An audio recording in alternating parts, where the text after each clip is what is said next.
few weeks ago, some of the kids from ISV were at TSI. We were there, so they would recognize my question, Parth and Vaishnavi and Brajras Bhavan and others. We did a workshop on drawing your inner critic and understanding what the inner critic is, and so that it loses the power, the voices it gives us. My inner critic flares up a lot when I hear the orders of my spiritual master, and this imposter syndrome comes into play. That can I do it? Is it even possible for me? And that takes more power over the faith that I have in the words of the spiritual master, and it is paralyzing at times to even move forward. So I don't know if it applies to others, but it is very real and very true for me in this moment, and especially in the last few months. I wanted to see if you have any thoughts and guidance for me. Well, first of all, you're very capable, and I recognized that the first time I met you at Rupanuga Prabhu's house in Laguna Beach. I thought, here's a most capable person that Krishna is sending to help expand the Sankirtan movement, and I always have that sense of you, that fully capable and sincere. I don't think you need to have any doubt about that. And in a practical way, we do, and I spoke on this yesterday on our corporate program, the masks we wear and the imposter syndrome and so forth. I noticed that it got an unusual amount of views, and usually large amount of views because it's a real topic. What I find is that we have to give ourselves permission to do the best we can with what we have right now. And I'm noticing the psychology of that also, which is that when I give myself or others the free will to do the best they can with what they have, then they want to do more.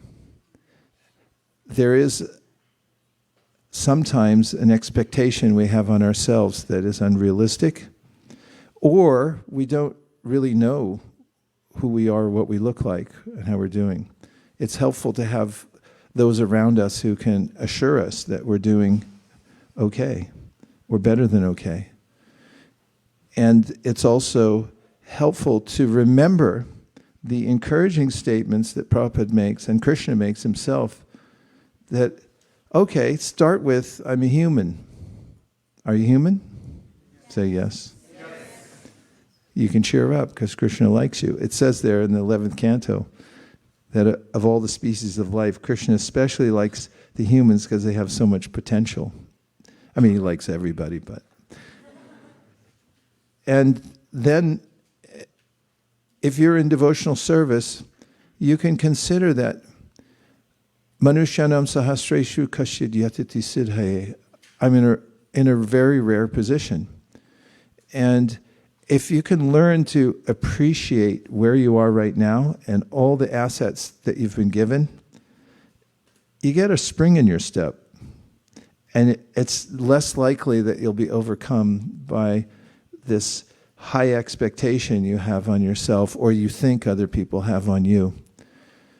And I personally like to make expectations in any of the saṅgas I'm working with, any of the teams, any of the projects that are more natural. For instance, as you know well, in one of the teams you're on, I'd say the purpose for this team is for association and service.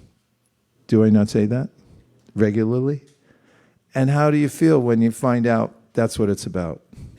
It's just an opportunity, excuse if you like, to have more association and more service. I find it helpful, and as far as book distribution goes, I find, and just giving this as an example, devotees think, oh, I don't want to go out. Well, if I analyze why they don't want to go out, it's because they think they have to perform some magic. And what's everybody going to think of me if I don't perform magic? So we just say, don't worry about it. Don't even go out to distribute books. Just go out because it's fun to go out with others, or it's a nice feeling, exhilarating feeling to walk out into the great unknown. And don't put any expectation on yourself. Just go out there and stand around and see how it feels to be out there. And I find that mostly the devotees say, really? That's not true. We do have to do a circus trick, right? I'm like, no, I'm not gonna. I'm just going out. I even know what's going to happen. I'm just here. I just feel lucky to be part of this. And then when everyone goes out in that spirit with no expectation, then they overperform and they feel fine. And I think we can help ourselves by redefining what our expectation is every day. And if you have a coach, a significant other, you have association with devotees that are confidential, you could say, I need some encouragement. How am I looking? How am I doing? And they can say, you're fantastic. And it's helpful for somebody to remind us of what we've done and how we're doing. So it's a common experience, and Krishna warns us not to become overwhelmed by it. In the verse, Jata Shrada Matkatasu Nirvina Sarvakarmasu Veda Dukkha Kamkamam Spritya Gepyanishvara Tato Bhajeta Mamprita Shradar Lurdur Nishaya Jushamanam Shatam Kamams Dukho Darkams Jagarayan. There he recognizes there's this stage in which most people are in because they've started devotional service, seems really exciting, and then they say, oh, I have to swim across the ocean of anartha nivritti. And that's, swimming across an ocean takes a while. And then he says, but don't worry, just keep swimming.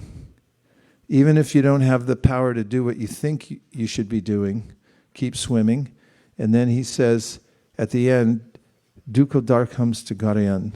You can have a slight bit of remorse that you're not doing as much as you wanted. He said, but don't overdo it, kid.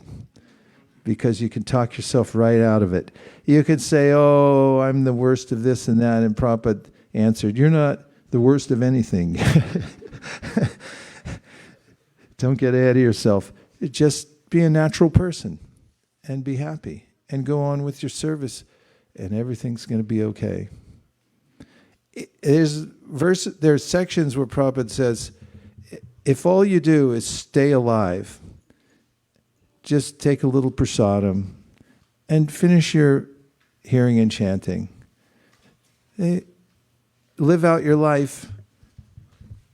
You've been a success. Start from that position. Then you can add on a little bit more according to what you can do. Thank you.